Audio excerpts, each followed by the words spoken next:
Friends. I'm down here nice and early today on the foreshore. It's one of my favourite patches of foreshore actually, so I get quite a good chunk of time here.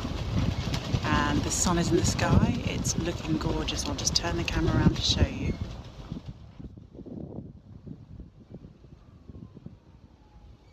Beautiful London sky in the sunshine. And I'm hoping for some really sweet little metal bits and bobs today. There's about 5 different spots I like to concentrate on here. So let's give them all a go and see what we can find.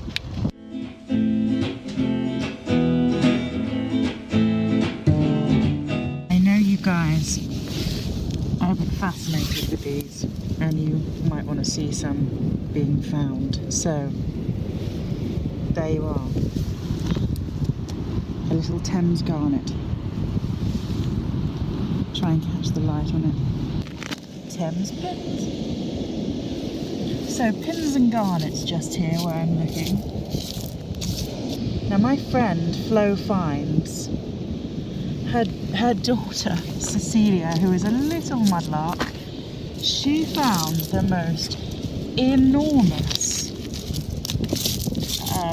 garnet on the Thames. I mean, I haven't seen one ever as big as that Thames found garnet. Here's another. So these are garnets. There's a big Thames mystery as to why they are here. People say they were used as an abrasive material, polishing, grinding. Oh, another one. You know, some people say they came across as ballast in ships. There are various stories about the Thames garnets. There's another. Showing you some barge bed here. This chalky stuff. This is what we used to park our barges on. Used a lot more when the river was more of a highway, and it was said you could walk from one side to the other just by skipping across boats in the 17th century. Guys, I've just got to tell you, it is utterly freezing today, and yeah, very, very cold weather. I've got a microphone on, so even though it is really blustery, hopefully it's not affecting you.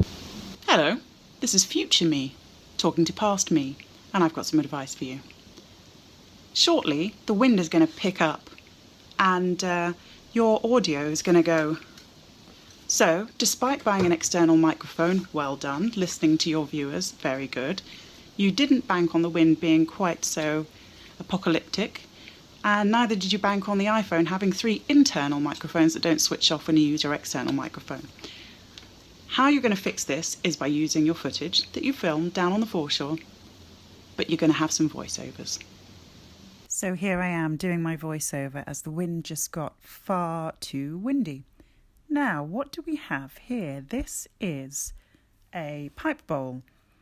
It dates from around 1780 to 1820.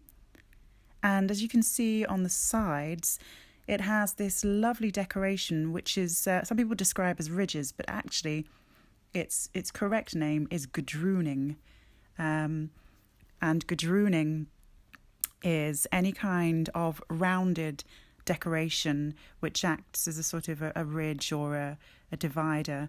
It's a lovely detail. Then also on the bowl, at the top seam and bottom seam, you can see a floriate design, and they look like laurel leaves just running up the seam of the bowl on the top and on the bottom on the underside. Rather than a heel, this kind of pipe bowl has a spur which is a bit more pointy, but it can still be used to rest the pipe on a table. You can see it just there sticking out at the bottom of the bowl. Maker's marks on the side, WS. I think this maker, well I hope this maker, is one William Swan. He sits right in the middle of the time period, and I just think that's a lovely name for a pipe maker, William Swan. I did a little search for him online and couldn't find anything. but I'll keep having a look.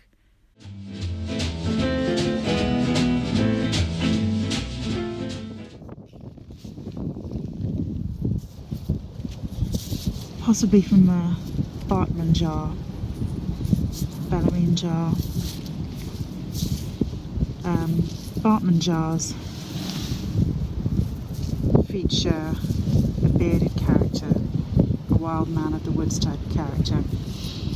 Sometimes looks like a bit of an angry chap, sometimes quite friendly. Now the reason people call them Bellarmine or Bellarmine jars is that there was a cardinal called Cardinal Bellarmine. I'm not sure what the pronunciation is, but anyway, this cardinal couldn't stand alcohol and the consumption of alcohol. We like to call them Bellarmine jars back in the day, as a two fingers up to the old cardinal, and when they were done with drinking whatever alcohol was in the jar, it would probably smash them on the floor.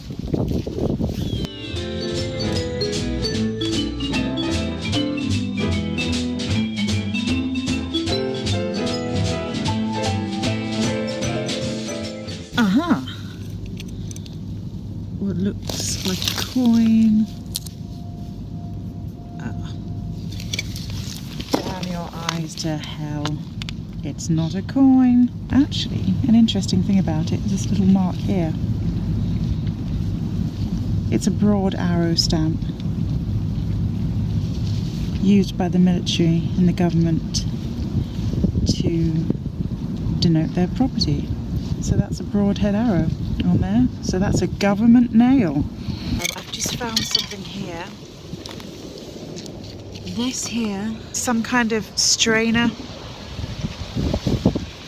So it's kitchenware, it's for the home, it's post-medieval. And what I absolutely love about it are these piercings, especially when you can see a cross-section of them.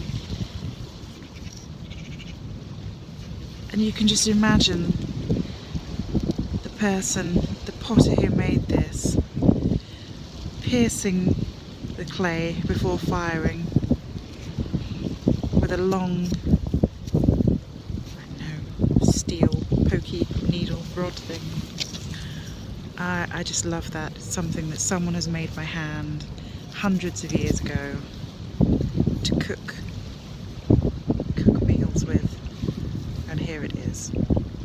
Lovely. Here we go. Another piece of tin glazed Delftware. You've heard me say before, if you see a piece of tin glaze, take it home.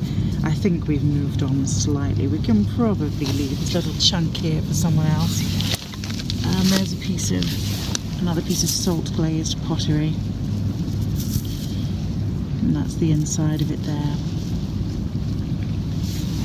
In terms of questions that I am always asked, why are there so many teeth and bones on the foreshore? The simple answer is that it was a rubbish dump for hundreds of years. Not only was human evacuations chucked out into the Thames in chain pots and what have you. Here, this is a very old bone that's been butchered. You can see the cut mark there. You can tell that it's really old because of how dark it is. It's been down in the mud for a long time. All the hostelries, chop houses, restaurants that backed onto the Thames just tip their bones out into the river after they've been butchered.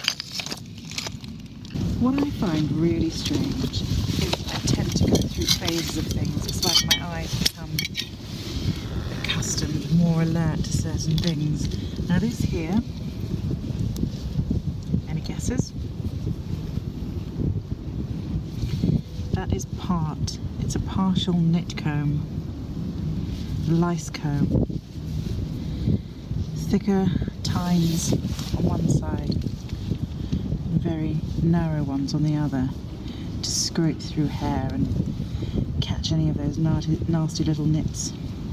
So why I was saying your eyes become attuned, this is the third one I've found in a few weeks. Some of these were recovered from the wreck of the Mary Rose, which is quite interesting. They're kind of hard to date. This one is either wood or bone. I think it might be bone, but this design has been around for hundreds of years, even though the material changed. And they were eventually made out of metal. But it's got quite a broad time span for dating. Thames coral. Another thing I love to find.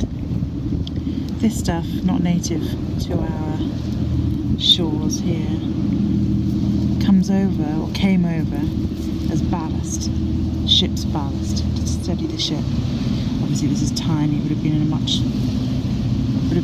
larger chunk, and it's broken off, but I just love this coral. Finally, I promised you some metal, didn't I? And I've got some. This is lead token, most likely dating to the 18th century. And you can just make out the pattern there.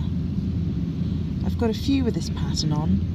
I don't know if you can make out a cross there, and within those 4 quarters there's an almost triangular shape going in. They were very easy to make. They'd be made in a mould, so a mould would have a pattern scored into it, warm lead, because lead melts at very low temperatures. Lead would be poured into the mould, and then you'd get these tokens from it. There's a classification system for these tokens, so I will look up when I get home what this is, and I will put the information up on the screen. But this is an 18th century lead token. Maddeningly tantalising. I've just found this little decorated piece of metal. I think it's probably, I'm pretty certain that would have been a buckle. There's room there for a pin to go through, but look how pretty that would have been. 18th century buckle, and that's obviously the frame of the buckle. Goodness, if only that were the whole thing there. Something I was just thinking about being down here on the river mudlarking, you do develop a kind of relationship with the river. It's kind of superstitious, and I'm sure that the skeptics out there will be able to explain this away to some psychological reason. But you do develop this strange relationship in that if you are really hunting and seeking those finds, the river seems to back away from you slightly, and it doesn't yield. If you go out searching and you just take whatever the river offers up to you, the serendipitous days are often the best. I had a couple of times where I was out to the east of London, and a cufflink washed up, a ring washed up, a coin came along, all in the same day, all just washed up at my feet. Very strange. So, good lesson for life, perhaps. So, yeah, seek and you shall find, but don't be too needy and greedy, folks, or you might just lose your mind. And that rhymes. Did the meaning of life ever come to you in a flash of inspiration, and by the time you were meant to write it down, it was gone? It flew across your mind, all the secrets of mankind, straight in one ear and out the other side. Stay tuned, folks. We've got more coming up. I brought along some finds to the foreshore to give you a bit of history about them. Obviously this is when the wind decided to be at its most blustery, so it's going to be all voiceover, but I'll use the footage from the foreshore because it looks lovely, so stay tuned for those finds. That looks like a handle to me. Lovely glaze on there.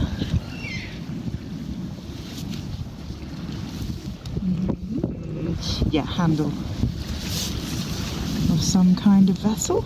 Here's a lovely piece of mockaware. Look at those swirly bits. Gorgeous.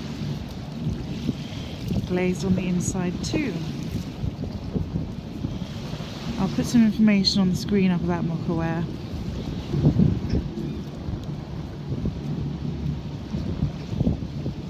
You can just see some ridges there as well in the clay.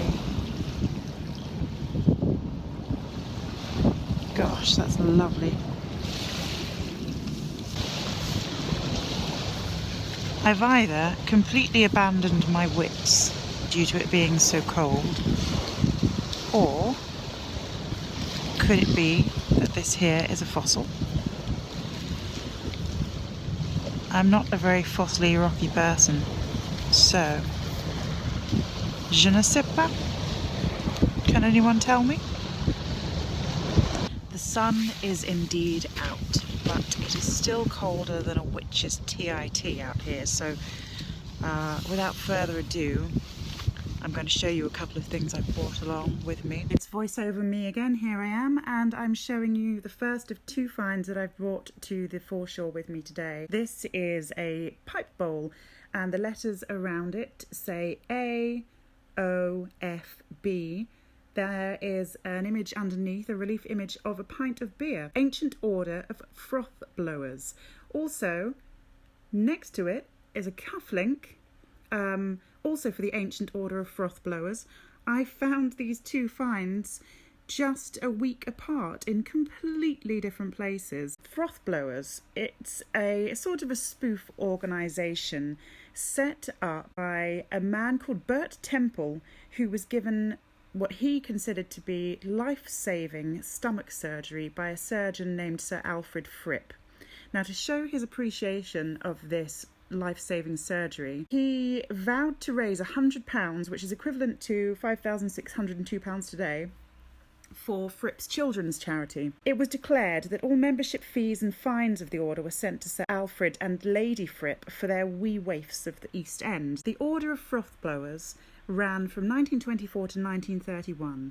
Its members had names such as, they had titles. The men were called blowers, the women were called fairy bells, and children and dogs, strangely, they were called their faithful bow wows. They managed to raise £100,000 by late 1928, which is almost £5.5 million in today's money. So that's, you know, quite an achievement. Their membership in total ran at 700,000, and other titles and honorary names that people were given were titles such as Blaster, Tornado and Grand Typhoon. Now that depended on how many members each member was responsible for recruiting. That's 25, 100 and 1,000 respectively. The highest ranking members were known as senior blowers, and they opened meetings with the command, "Gentlemen, shoot your linen," at which point members would pull back their jacket cuffs to reveal the official Ancient Order of Froth Blowers cufflinks. Right, so there you have it. Two lovely finds found in totally different places, and I think they're a delight. Well, thanks for watching, guys. All that remains to be said for today is thank you. Subscribe, press the bell. I think that's what people say on YouTube. I don't really know what it means, but press that bell. And also check out my friends' videos, Sci-Finds, Tideline Art. Give them a go. Well, you probably do already, actually. What am I saying? Give them a go. They've got thousands of followers. And also, if you're on Instagram, you can follow me at Old Father Thames, and check out some of my friends on there too, because they're finding some great stuff. So, as ever, thank you, and I'll see you